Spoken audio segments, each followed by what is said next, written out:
Hi, I'm Steve. And I'm Denise. Welcome to our YouTube channel, Tracks and Horizons. We love exploring Australia, and we have a personal mantra of do what you can while you're able. So that's exactly what we're doing.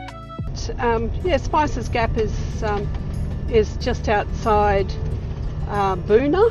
Boona is probably Boona, Arachula are the closest towns to Spices Gap, which is really only a few hours from Brisbane. And despite having lived in Brisbane for a very long time, this is the first time we will have come up here. So we're rather looking forward to it. And we're heading up to Governor's Chair Lookout, Spices Gap, and the campground. Continue on Spices Gap Road for 7 kilometres.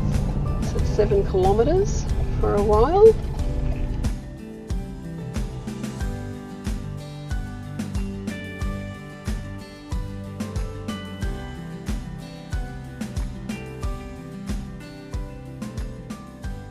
So this is the Spices Gap camping ground, and as you can see, we're just coming up to a typical camping spot now, where really it's just a pull off the road. It's not a particularly big area for the vehicle, but then it's a lovely grassed area all around it, which would be great for tents, putting tents up. I see there's a chap over there who's already got his tent halfway up, but we're down there at the end. The caravan's just taking a look at trying to find a spot near us. So this is our first night on the trip, and we usually celebrate with a champagne or two, which we did. Denise actually bought a lovely spread of cheese out, and we were then, Denise was then attacked by... Well, I wasn't attacked. The food was attacked by 4 kookaburras, which meant a refresh of the champagne and a refresh of the cheese and bickies, which is now covered in an anti-kookaburra cloth. Cheers. Here's to a great trip and many great trips afterwards. Great trips.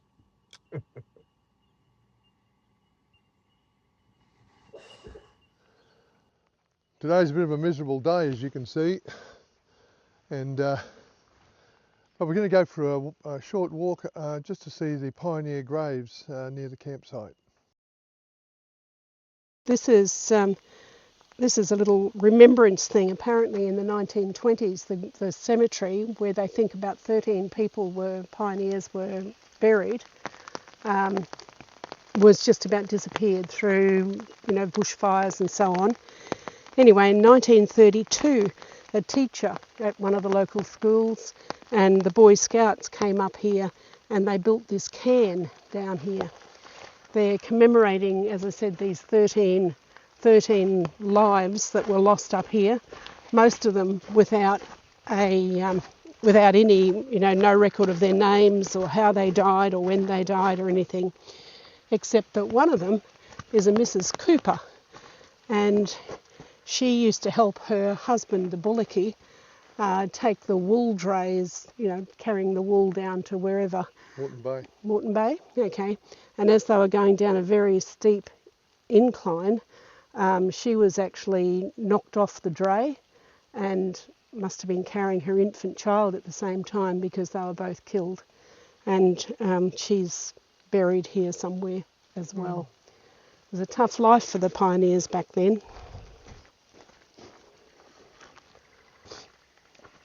It's hard to read.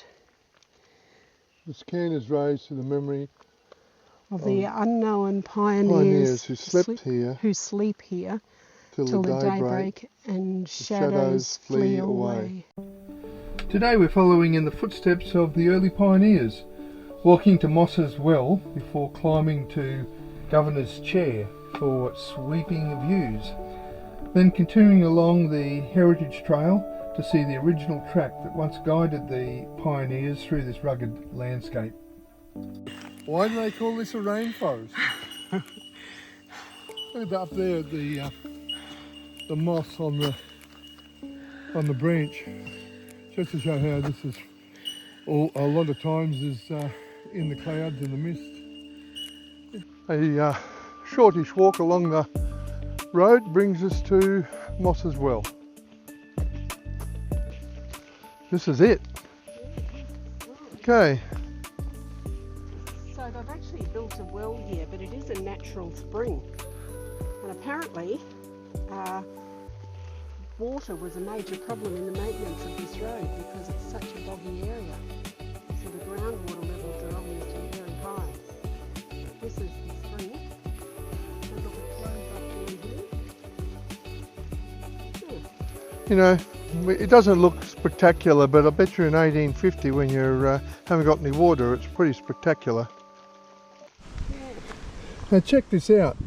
It was so steep in the days of the bullock trains, they used to drag this log down around the infamous Devil's Elbow on the track where many bullockies died. So what you call a neat break. Just to slow their descent, and this is all wool. Yeah, from And the Darling bullocks. Downs. Wow, Yeah. man. Oh, anything you can tell me about Governor's Chair? It's got amazing views, which I'm looking forward to seeing. That should be really good. That's the whole reason I walked to this. And apparently a few Queensland governors have sat at this very spot. Okay. So we'll see whether we sit on the same spot or not. Well, watch our footing. Fatal injuries could occur. Okay.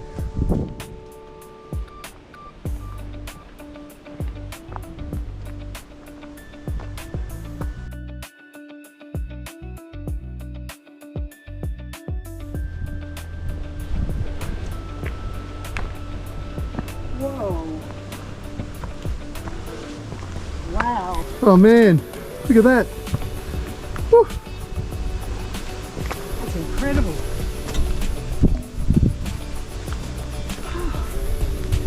What a vista. I don't know whether the camera will do it justice. So that's Lake Mugara. I don't know what that mountain is. There's Mount Lindsay over there.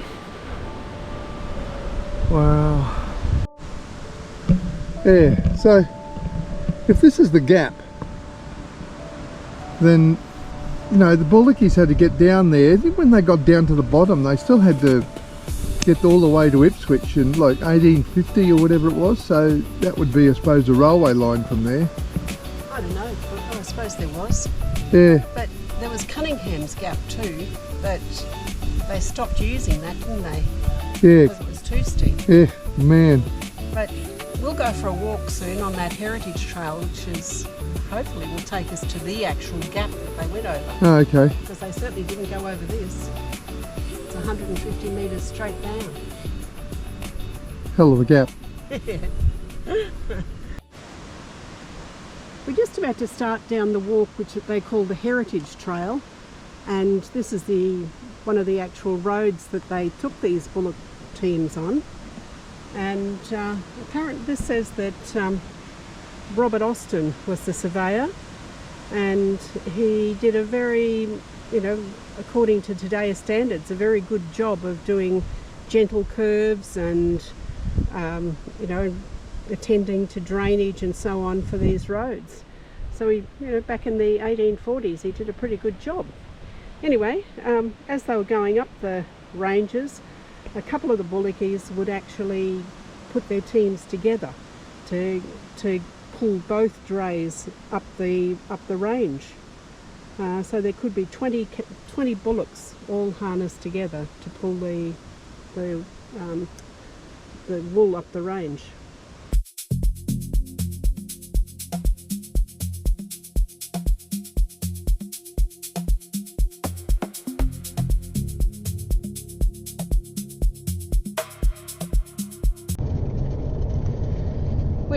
We've finished up at Spicer's Gap, and we're now heading up over Cunninghams Gap towards Warwick and, you know, southern towns.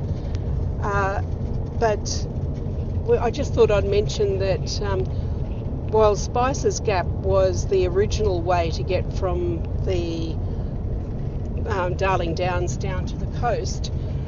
Cunninghams Gap, Alan Cunningham first described Cunninghams Gap and suggested that that would be the most appropriate route, but it was a bit too steep, so it wasn't used until they decided that Spices Gap really was getting too dangerous. So now we're going to go up and have a look at Cunninghams Gap. This is a very popular place to go for walks, and this is where we're about to turn in. I know. If we can find a spot. Okay. Oh dear, this is going to be a problem. I'm not going to go down there and walk up here. No. Have to be for another day, I'm afraid. Yeah, it doesn't look like we're going to do our walk at Cunningham's Gap, I'm afraid. No, Saturday morning's probably peak time for bushwalkers, and this is like the overflow parking. yeah, I don't want to park my vehicle there. No, sorry about that. Another day for the walk on Cunningham's Gap. Our next stop was Warwick, where we pulled in for morning tea. Afterwards, we stretched our legs with a stroll through the local streets, taking in the impressive street art, historic statues and beautiful heritage buildings before continuing on to Leslie Dam for the night.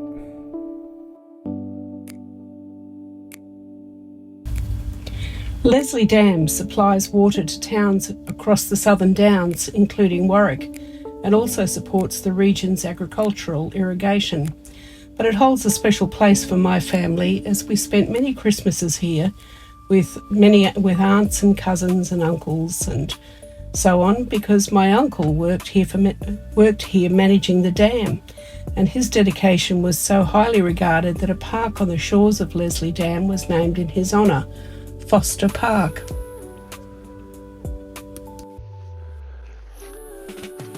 Okay, this is called the Kate Leslie sculpture.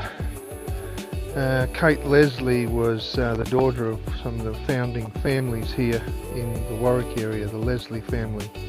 And the sculptures are to evoke the awareness of the role of pioneer women, wives and mothers with the development of the region. We're at Washpool Basin Recreation Reserve, which is at Leslie Dam, just outside Warwick. Yep. And let's do a spin. Spin. Oh yeah, look, it's lovely sunset. There's the sunset. I don't think you can see the... Oh. I don't think you can see the kangaroos. I'll show the kangaroos. They're there, somewhere there. Anyway, it's a lovely spot. Nice and quiet. Well, down this end it's nice and quiet. Yeah. All the boats are up the other end at the powered spot. This is unpowered. Great. Yeah, it is. We've got an unpowered spot for, what, $16 a night? Yeah. Okay, see you folks. Bye.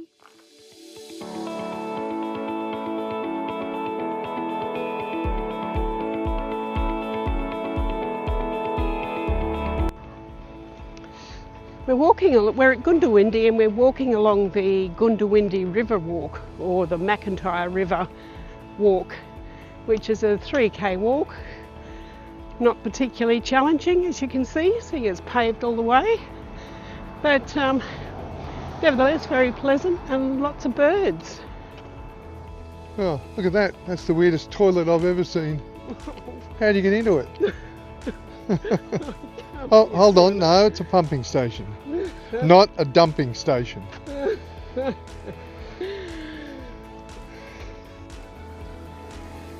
And of course this is Gunsynd, the Goondiwindi Grey, a very famous horse that was owned by a syndicate of people from here.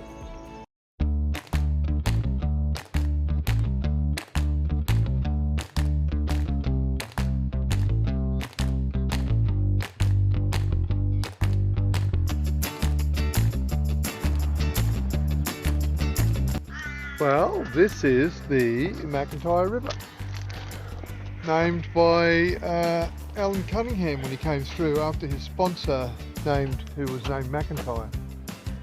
And I dare say it was the centre of the transportation back in the day.